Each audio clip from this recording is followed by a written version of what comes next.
Hai, Assalamualaikum. Okey, untuk hari ini kita masuk lagi topik 2.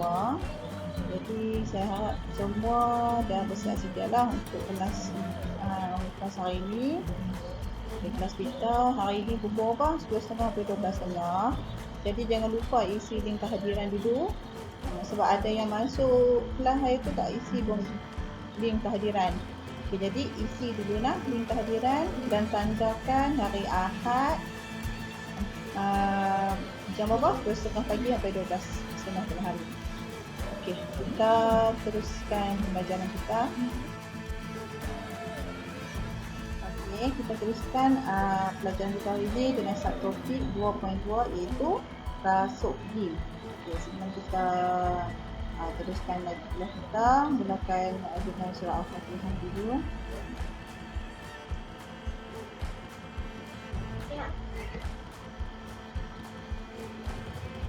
Okey, untuk 2.2 rasuk BIM tu bahasa Inggeris. Dan bahasa Melayu kita panggil rasuk.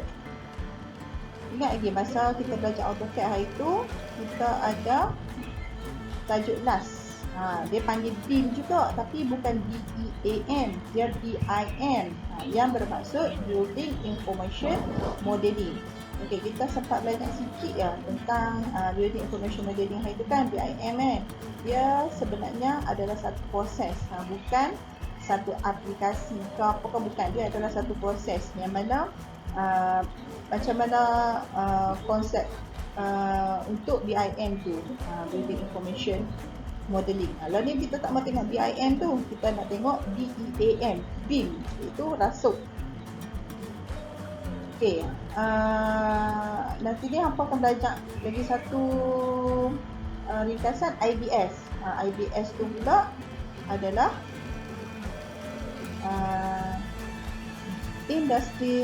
Industrialized Building System. Yang tu lain pula. Jangan keliru pula tau dengan singkatan-singkatan ni. Sebab dia tak susah pun kalau betul-betul faham. Okey, jadi kita tengok BEAM iaitu rasuk. Apa yang dimaksudkan dengan rasuk? Okey, takrifan rasuk boleh didefinisikan sebagai satu ahli yang panjang dan langsung yang menanggung beban terhadap aksi memanjangnya. Dia menanggung beban. Okey, rasuk ni lazimnya terletak pada keadaan yang mendatar. Okey, kalau keadaan menegak, kita panggil benda apa tu? Kita panggil tiang. Okay, jadi kalau mendatar ni adalah rasuk. Tiang pun menanggung beban. Rasuk pun menanggung beban. Rasuk ni menanggung beban dan dia adalah satu struktur dalam keadaan yang mendatar. Okay, awak tengok gambar rajah yang ke bawah ni. Nampak keadaan mendatar tu kan? Okay, yang tu adalah rasuk. Jadi dalam kita nak buat pengiraan nanti, gambar rajah yang awak selalu jumpa akan menjadi macam ni ya, gambar rajah ringkas dia. Okey, dia ada rasuk dan dia ada penyokong. Okey, kita tengok dulu rasuk, nanti ni baru kita tengok apa itu penyokong. Penyokong pun ada banyak jenis. Okey, rasuk pun dia ada banyak jenis. Sebab tu kita tengok satu-satu dulu. Kita tengok rasuk dulu. Okey, jadi kita tengok gambar-gambar, contoh-contoh gambar rasuk dulu. Kod-kod lah, ada yang tak tahu kan. Kalau ikutkan ni awak dah tahun akhir dah, patut kena tahulah apa tu BIM, apa tu rasuk. Sebab apa? Sebab macam contoh macam panggilan-panggilan singkatan-singkatan yang awak belajar dalam penulisan pembinaan kan, macam apa itu AR, apa itu IR, apa itu PS, benda-benda tu pun apa sepatutnya tahu, tapi saya tak mau sentuh yang tu, nanti kita tengok nanti. Dan ni kita tengok yang ni dulu, rasuk BIM. Okey, kita tengok gambar yang seterusnya. Okey, tengok ni, contoh gambar ni. Gambar yang belah kiri ni, gambar apa? Gambar belah kanan apa dia? Belah kiri tu BIM, ataupun dalam bahasa Melayu, rasuk. Belah kanan tu apa dia? Kolom. Dua-dua ni menanggung beban. Tapi BIM ni menanggung beban dalam keadaan melintang. Jadi untuk mekanik structure ni kita akan buat pengiraan untuk BIM sahaja, rasuk sahaja. Jadi itu adalah BIM. Okey, hak yang bila ada beam, sebelum beban diagihkan kepada beam, okay, saya cakap bahasa Melayu lah. Sebelum beban diagihkan ke rasuk, beban diserap kat mana? Beban akan, kalau tingkat 1, beban diserap pada lantai. Jadi daripada beban kat lantai tu, dia tarik semua beban dan dia diagihkan ke rasuk. Lepas tu daripada rasuk dia akan pindah ke mana? Dia akan pindah ke tiang yang gambar belah kanan. Yang penyokong tu adalah tiang lah. Jadi kita buat pengiraan mekanik structure ni, nak tengok beban hak yang tiang tu besar mana, jenis apa semua tu, sebab tu kena belajar buat pengiraan ni. Jadi itu adalah rasuk gambar yang belah kiri itu nah. Kita tengok pula gambar ni. Gambar yang tadi ni dia tunjuk daripada bawah dia dah ada lantai. Okay, yang ni dia tak bubuh lagi lantai. Awak nampak kan beam gambar belah kiri. Belah kanan tu apa dia? Lintel. Apa itu?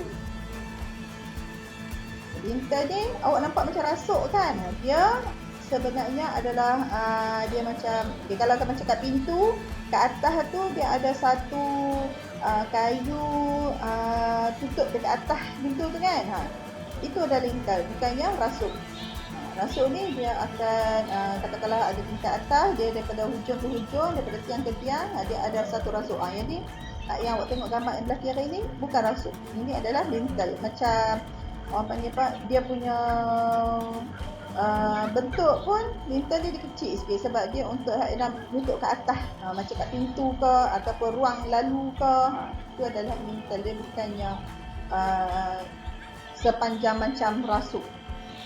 Nah, awak kena tahu ni perbezaan antara rasuk dengan lintel ni. Sebab apa? Sebab dia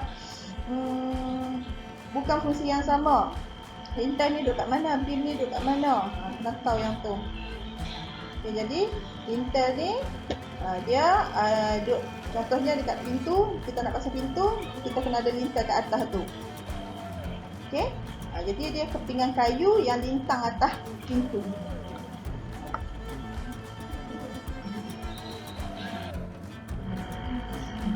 Okay, ni gambar yang lagi dekat sikit lah. Dia tunjuk perbezaan antara lintel dan juga rasuk.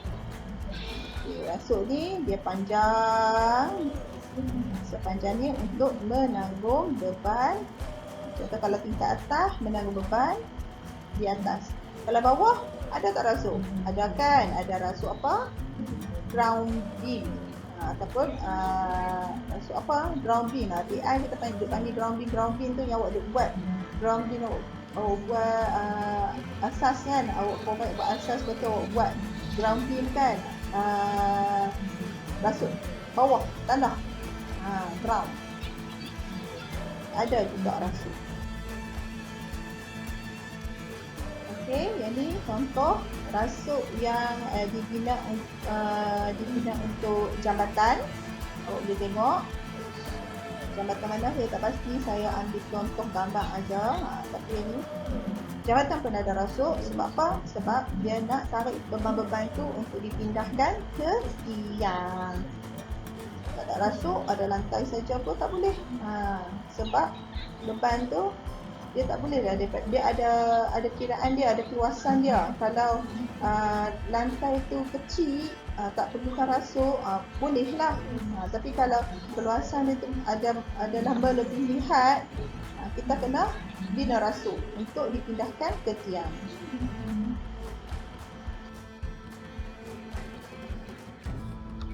Okey, awak boleh nampak lah. Ada kolom, ada pin, ada spandrel pin, ada joist. Okey, yang bawah tu nampak dia ada buat satu contoh tu, rasuk ground beam ataupun rasuk apa panggil, rasuk tanah. Yang atas tu adalah rasuk untuk tingkat 1. Okay, jadi bila ada rasuk, dia akan sambung ke tiang. Jadi beban akan dialihkan daripada lantai ke rasuk dan terus masuk ke tiang. Okey, spandrel beam tu apa? Okey, yang tu rasuk yang bentuk L yang kat hujung tu, kat tepi sekali. Okey. Okey, kita tengok jenis-jenis rasuk. ada berapa jenis rasuk? Ada 4 jenis rasuk. Iaitu rasuk di toko muda, rasuk culur, rasuk selancar dan rasuk juntai. Okey, rasuk-rasuk ni, jenis-jenis rasuk ni dia bergantung kepada keadaan penyokong tu duduk kat mana. Sebab itulah ayat dia menyatakan rasuk diletakkan di atas penatang ataupun kita panggil dia penyokong, dan ia dikategorikan berdasarkan kedudukannya pada penyokong tersebut. Okay, jadi kita tengok penyokong tu macam mana, keadaan dia kat hujung-hujung ke, dia kat tengah ke, ataupun dia terjuntai ke apa. Jadi dikategorikan mengikut keadaan tu. Jadi awak kena tahu keempat-empat jenis rasuk ni. Rasuk di sekolah mudah, rasuk culur, rasuk selenjar dan rasuk juntai. Kita tengok satu-satu.